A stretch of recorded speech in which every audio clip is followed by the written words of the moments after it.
Em Toma, a comédia não surge como alívio, mas como um sintoma, e essa é talvez a chave mais potente para compreender o filme a partir da leitura proposta em A Gravidez dos Problemas, porque o riso que ele provoca raramente é leve ou despreocupado, sendo quase sempre atravessado por uma sensação de tensão acumulada, como se cada piada carregasse junto o peso de algo que ainda não foi dito em voz alta. Desde as primeiras cenas, o espectador é lançado em um cotidiano saturado de pequenas urgências, interrupções constantes e diálogos que parecem nunca chegar a uma conclusão real, criando uma atmosfera de permanente inacabamento emocional. O filme constrói sua narrativa como uma sequência de situações aparentemente banais que, vistas isoladamente, não teriam grande impacto, mas que, juntas, formam um corpo narrativo inchado, pressionado por dentro. Exatamente como uma gravidez simbólica que avança sem que os personagens saibam ao certo quando começou ou como será o desfecho. A protagonista feminina funciona como o eixo sensível dessa experiência, não porque seja retratada como frágil, mas porque é nela que o acúmulo se torna visível de forma mais explícita, através de um cansaço que não é apenas físico, mas existencial. E o filme é cuidadoso ao mostrar que esse esgotamento não nasce de um grande trauma, mas da soma interminável de pequenas concessões feitas ao longo do tempo.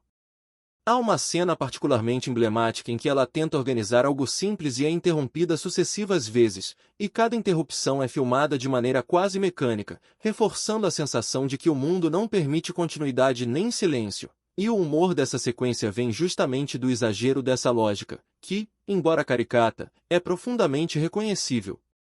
O personagem masculino central atua como um contraponto que, longe de ser um antagonista clássico, representa uma estratégia comum de sobrevivência emocional, a minimização constante dos conflitos, o uso do humor como escudo e a crença de que tudo se resolve com o tempo. E o filme expõe a falência gradual dessa postura sem recorrer a grandes confrontos, preferindo mostrar o desgaste silencioso que ela provoca na relação.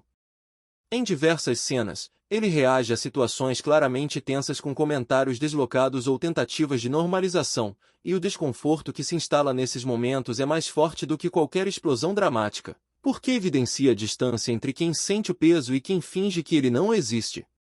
Comparando Toma com outras comédias que abordam a vida adulta, percebe-se que o filme recusa a estrutura tradicional de crescimento pessoal baseada em lições claras e resoluções finais, optando por uma abordagem mais ambígua e, de certo modo, mais honesta, onde o aprendizado não se manifesta como mudança radical, mas como uma consciência incômoda que passa a acompanhar os personagens.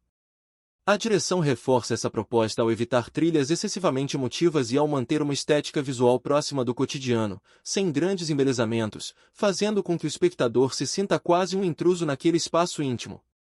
Os personagens secundários desempenham um papel essencial nesse processo, funcionando como catalisadores involuntários da sobrecarga emocional, e embora sejam construídos com traços cômicos bem definidos, eles nunca deixam de representar forças reais do mundo social, como a pressão por desempenho, a curiosidade invasiva e a normalização do julgamento alheio. Existe um familiar que sempre aparece com conselhos prontos, uma figura profissional que trata tudo como urgência absoluta e uma presença constante que nunca respeita limites. E juntos eles compõem um ambiente onde o espaço interno dos protagonistas é continuamente ocupado por demandas externas. A metáfora da gravidez dos problemas se torna ainda mais evidente à medida que o filme avança, porque os personagens passam a reagir não apenas ao que está acontecendo no momento, mas a tudo que já foi acumulado, e isso se manifesta em explosões desproporcionais, silêncios prolongados e decisões aparentemente irracionais. Há uma sequência central em que um pequeno contratempo desencadeia uma reação intensa, e o filme não tenta justificar esse excesso, pelo contrário, ele o apresenta como algo inevitável, consequência direta de um corpo emocional que já não comporta mais carga adicional. Pessoalmente, ao assistir a Toma, a sensação mais marcante não foi o riso, mas o reconhecimento, aquela percepção desconfortável de estar vendo na tela comportamentos, diálogos e reações que fazem parte da própria vida. E isso transforma o filme em uma experiência menos escapista e mais reflexiva. Lembro-me de momentos específicos em que a vontade de rir era imediatamente atravessada por uma espécie de cansaço empático, como se o filme estivesse apontando para algo que todos sabem, mas raramente têm tempo ou coragem de encarar, a exaustão produzida pela gestão constante de expectativas alheias.